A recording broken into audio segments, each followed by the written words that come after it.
Tots els tòpics possibles es queden curts davant la situació del Fiat Joventut a la Lliga. I és que el proper partit de la penya és vital perquè els verd i negres recobrin el rumb i esvaeixin el perill a la classificació. Dissabte, a la pista de l'Estudiantes, hi ha molt en joc.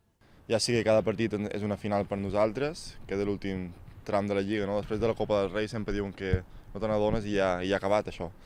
I hem de prendre cada partit com si fos l'últim per intentar guanyar-lo i quan arribin els últims 3 o 4 no està patint per mals majors, no? Sinó ja intentar-ho ja arreglar-ho des d'ara. La penya tindrà un doble repte, refer-se de les dues últimes derrotes a la Lliga i mirar de sumar la que seria la primera victòria de la temporada a domicili. Un rival directe per nosaltres, on hem de començar, no? Donar aquest pas endavant.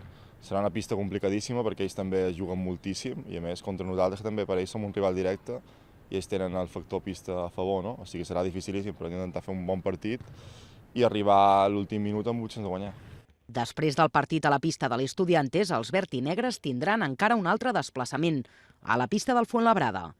El Fiat Joventut no tornarà a jugar a l'Olímpic fins al dimecres 7 de març, quan rebrà el Bilbao.